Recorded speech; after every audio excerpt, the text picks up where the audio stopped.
La Russie et la Chine ont-elles trahi le Venezuela? La question est, la Russie et la Chine ont-elles trahi le Venezuela? Je vais répondre en plusieurs points. Première chose, le Venezuela n'a aucun pacte de défense militaire avec la Russie ni avec la Chine. Un pacte de défense signifie que deux pays s'engagent officiellement à se défendre mutuellement. Si l'un est attaqué, l'autre intervient automatiquement. C'est par exemple le cas entre la Russie et la Corée du Nord. Si la Corée du Nord est attaquée, la Russie la défend, et si la Russie est attaquée, la Corée du Nord la défend. Mais ce type d'accord n'existe pas entre le Venezuela et la Russie, ni entre le Venezuela et la Chine. C'est pour cela que la Russie et la Chine n'étaient pas légalement obligées d'intervenir pour le Venezuela.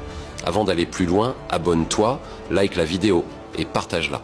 Ce que tu vas entendre ici ne passe pas dans les médias occidentaux. Et si tu veux comprendre ce qui se passe vraiment dans le monde, tu dois soutenir ce genre de contenu. 2. Le monde multipolaire ne signifie pas dépendre des autres pour se défendre. Nous sommes en train de construire un monde multipolaire. Dans ce monde, chaque pays doit être indépendant. Tu ne peux pas dire « je veux que mon pays soit souverain » tout en espérant que la Russie viendra toujours te défendre. Un pays indépendant doit être capable de se défendre lui-même. Ce que la Russie et la Chine peuvent faire, c'est entraîner une armée, vendre des armes, fournir des systèmes de défense, partager du renseignement. Et c'est exactement ce qu'elles ont fait. La Russie a vendu au Venezuela des systèmes de défense aérienne S-300. Elle a fait la même chose en République centrafricaine. Elle le fait aussi avec le Burkina Faso, le Mali et le Niger. Formation des armées, vente d'armes, partage de renseignements. C'est cela leur rôle dans le monde multipolaire. Le monde multipolaire n'est pas un monde où la Russie et la Chine viennent se battre pour les autres. Ça, c'est exactement la logique du monde unipolaire dirigé par les États-Unis. Dans le monde multipolaire, les pays doivent avoir la force et le courage de se défendre eux-mêmes. 3. L'exemple de l'Iran. L'Iran est un bon exemple. Quand la Russie a voulu lui vendre des systèmes S-400, l'Iran a refusé au départ. Pourquoi? Parce que l'Iran voulait construire sa propre défense aérienne. L'Iran disait « si nous dépendons des autres pour nous défendre, nous ne serons jamais réellement souverains ».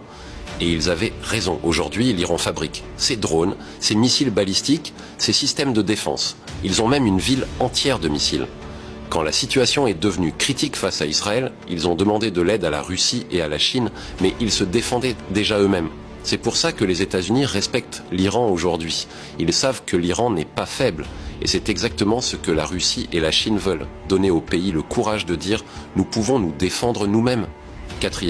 Ce qui s'est passé au Venezuela n'est pas une invasion militaire. Ce qui s'est passé au Venezuela n'est pas une invasion militaire. C'est un coup d'État. Une invasion, c'est quand un pays déclare la guerre, traverse les frontières et combat.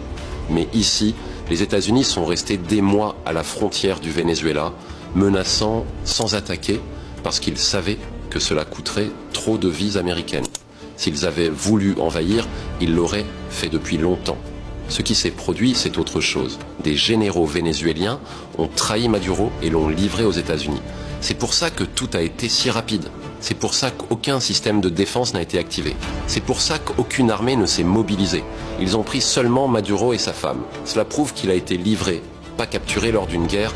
C'était une invitation, pas une invasion. 5. Même avec un pacte, la Russie et la Chine n'auraient rien pu faire.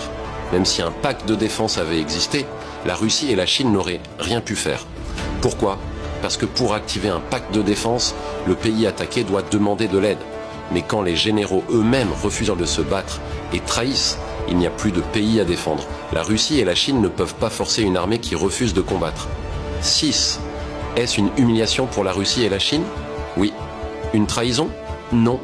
Oui, c'est une humiliation pour la Russie et la Chine, comme la défaite de l'Ukraine serait une humiliation pour l'OTAN. Ils s'étaient publiquement engagés aux côtés du Venezuela. Ils avaient envoyé du soutien, même un sous-marin russe.